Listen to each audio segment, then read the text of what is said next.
2022 रीटो Mizuhara को multiple sclerosis के निदान के बाद सन 2040 में क्रायोजेनिकली फ्रीज किया गया है। मीरा सुजोह रीटो को 5 साल बाद ठीक करती है और जीवित करती है। मीरा बताती हैं कि 4 साल पहले पुरुष किलर वायरस आया और पुरुष आबादी का सफाया कर दिया, सिवाय उनके और 4 अन्य प्रतिरक्षित पुरुषों के जो इसी तरह थे। जमाए गए हैं और उन्हें मानवता के बचाव के लिए बच्चों को जन्म देने के लिए बाध्य किया गया है। विनाश। रेटो अविश्वास में बाहर कदम रखता है और तुरंत कामुक महिलाओं द्वारा हमला किया जाता है, जब तक कि वह बचाया गया। उसकी अब किशोरावस्था में पहुंच चुकी बहन मिहिरू आती है और बताती है कि उनके भाई रयू को वायरस हो गया था और उसकी जान बचाने के लिए उसे फ्रीज करना पड़ा। इसके अलावा वह यह भी बताती है कि उसकी बचपन की दोस्त एलिसा ताचिबाना 3 साल पहले गायब हो गई थी। उस रात मीरा रेइतो को बहकाने की कोशिश करती है, लेकिन वह उसके प्रलोभनों को ठुकरा देता है। फिर मीरा रेइतो को कई स्नान करती लड़कियां दिखाती है और अगले दिन अपनी गर्भाधान साथी चुनने के लिए कहती है। वह इनकार कर देता है हैरान होकर और अलीसा को खोजने पर जोर देता है,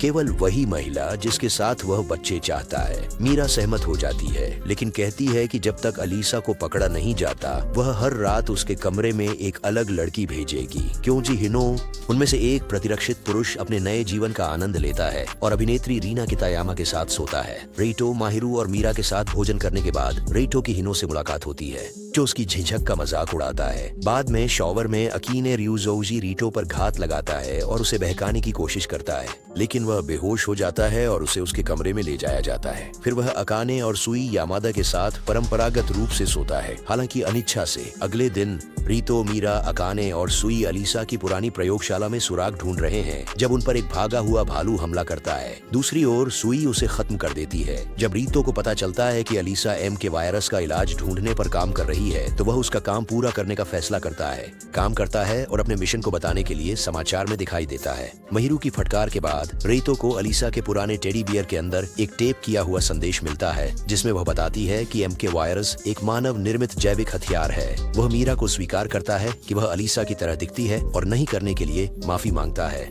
पुनरुत्पादन, लेकिन वह जोर देती है कि इलाज पर काम करना बेहतर है। इस बीच एक महिला परिषद रीतो को उनकी शक्ति के लिए खतरा मानती है। फिर वे एक अन्य व्यक्ति के पुनरुत्थान की व्यवस्था करते हैं। वर्ष 2040 में शोटा दोई को तकामात्सु, उसकी प्रेमिका एरिका और उसके द्वारा परेशान किया जाता है।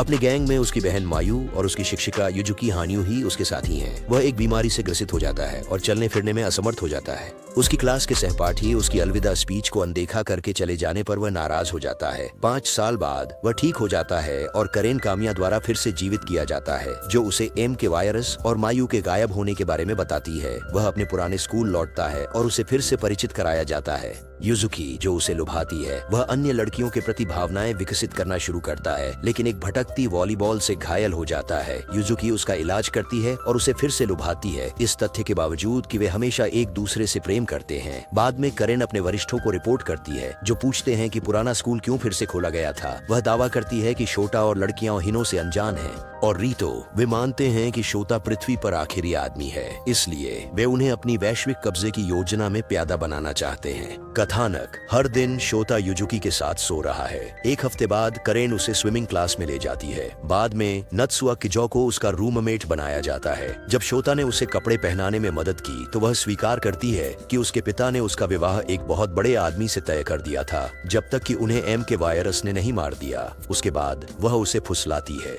इस बीच रेइतो इलाज पर काम करना जारी रखता है, जब मीरा उसे सूचित करती है कि महिरू एक शरणार्थी शेल्टर में स्वयं सेवा करती है। हालांकि वह उसे चेतावनी देती है कि अगर अन्य लोग महिरू को उसकी बहन के रूप में पहचानते हैं तो वह खतरे में पड़ सकती है। रेइतो हिनो से मिलता है, जो बताता है कि उसने अपनी लड़कियों में से एक को गर्भवती कर दिया है। जब युजुकी लौटती है तो शोता एकिजो के साथ सोने की बात स्वीकार कर लेता है और माफी, लेकिन वह कहती हैं कि वे सभी जानते हैं और वह सबका है। कैरेन का सामना उससे होता है और वह एक स्पष्टीकरण की मांग करता है। वह उसके साथ कक्षा में जाती है और उसे समझाती है कि उसने उसे सहज बनाने के लिए उसका पुराना स्कूल फिर से खोल दिया, ताकि वह ग्रह को फिर से आबाद करने के लिए साथी बनाना और प्रजनन करना। फिर लड़कियां उसके सामने कपड़े उतार देती हैं। परिषद यह दावा करती है कि क्योंकि रीतो ने मिलन करने से इनकार कर दिया है, मीरा प्रभावहीन है और उसे अपनी जिम्मेदारियों से मुक्त किया जाएगा। रीतो को इलाज तैयार करने के लिए 1 महीना दिया गया है। इसके बाद उसे मजबूरन मिलन करना होगा। इस बीच मीरा को रीतो के परिचारक के पद से हटा दिया जाता है, भले ही वह अभी भी कार्यरत है, और उसकी जगह लिया कातागिरी को दी जाती है, जो उसके प्रति शत्रुतापूर्ण प्रतीत होता है। इसके अतिरिक्त रीतो सेवा निवृत्त हो रही विषाणु विज्ञानी मारिया कुरोड़ा के साथ काम काम करता है।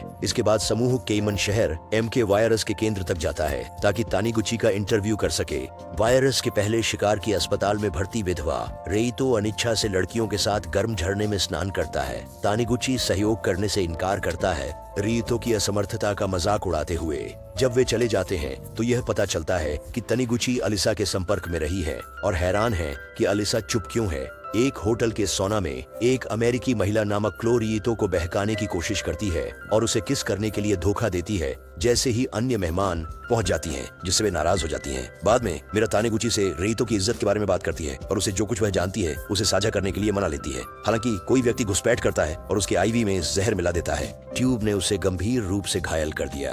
तानिगुची होश खोने से पहले अनुरोध करती है कि उसकी और उसके पति की एक तस्वीर रीतो को दी जाए। रेइतो, सुई और मारिया परित्यक्त अस्पताल में बिना सफलता के सबूत खोजते हैं जहां पहले पीड़ित का इलाज किया गया था। आकाने को शक है कि रिया ने तानिगुची को झड़ दिया। रिया एक अन्य लड़की द्वारा अपनी बहन के साथ बलात्कार रोकने के लिए हस्तक्षेप करती है। रेइतो तस्वीर को स्कैन करता है और MK वायरस के डिजाइन के अधूरे ब्लूप्रिंट का पता लगाता है। बाद में आकाने और मारिया उसे चेतावनी देते हैं कि इलाज पर काम कर रहे लोग रहस्यमय तरीके से गायब हो रहे हैं। इस बीच अपने हरम से असंतुष्ट होकर हिनो महिरू को देखता है और उसे अपनी अगली बिस्तर साथी के रूप में चुनता है। नानिको उनकी सहायक रीतो और माहिरू को सूचित करती है, जो इस बात पर आपत्ति करते हैं कि वह केवल 16 साल की है। लेकिन रेइतो के साथ दोपहर के खाने की तारीख पर जाने के लिए सहमत हो जाती है। काउंसिल रेइतो को प्रचार के लिए राशन बांटने के लिए निर्देश देती है, जबकि अका ने खुलासा किया कि उनकी नेता किहारा वास्तव में उनकी माँ है। फिर रिया अपने प्यार का इजहार करती है। मीरा, जो उसे अस्वीकार करती है, एक स्नाइपर राइटो की हत्या की कोशिश करता है जब वह राशन वितरित कर रहा होता है, लेकिन उसे रिया की बहन द्वारा रोक दिया जाता है। माहिरू दोपहर के भोजन की तारीख पर हिनो को अस्वीकार कर देती है, जिससे वह उदास हो जाता है, लेकिन वह उनकी ईर्ष्यालु हरम के साथ सोकर उन्हें शांत करता है। रीटो, मारिया, सुई और अक्का ने पता लगाते हैं कि छोड़े हुए अस्पताल का दौरा बड़ी संख्या में गायब डॉक्टरों ने किया था। करेन शोता को सूचित करती है कि उसे स्कूल से तब तक बाहर जाने की अनुमति नहीं है जब तक वह स्नातक नहीं करता। बाद में कक्षा एक यादृच्छिक ड्रॉ का आयोजन करेगी ताकि उसके नए रूममेट का निर्धारण किया जा सके। रिक्का यानागी जीत जाती है, लेकिन वह एरिका की समानता के कारण शिक्षकों के लाउंज में भाग जाता है। शुनका हिरागी प्रवेश करती है और बताती है कि वह उससे भी परेशान किया गया था। उसके बाद वह उसे बहकाती है। रिक्का गुस्से में कहती है कि यह उसका मौका था और शुनका से लड़ाई करती है, जिससे शोता फिर से भाग जाता है। वह यूजुकी से संपर्क करने की कोशिश करता है, लेकिन कोई जवाब नहीं मिलता। वॉलीबॉल खिलाड़ी अकीरा टीडी, जिसने उसे मारा था, माफी मांगती है और उसे बहकाती है। करेन एक नया इंतजाम करती है जिसमें एक लड़की उसकी दैनिक नौकरानी के रूप में काम करेगी। वह रिका को चूमने के बाद फिसलकर अपने हाथ को खरोंच लेता है। इलाज के बाद करेन अकीको, शुनका और अकीरा को एक साथ उसके साथ सोने का आदेश देती है। चिफुयू रेन कुरोदा उसे लुभाने का प्रयास करती है, लेकिन वह उसे उसके बाल सुलभ रूप के कारण अस्वीकार कर देता है। करेन उसे बताती है कि युजुकी ने बचे हुए जिसने उसे क्रोधित कर दिया। वह अगले कुछ दिनों में लड़कियों के साथ काफी ज्यादा यौन आक्रामक हो जाता है। शिन होशिनो, जो लड़कियों में से एक थी और जब उसे परेशान किया जा रहा था तो लगातार उसे नजरअंदाज करती रही, एक दिन स्थानांतरित हो जाती है।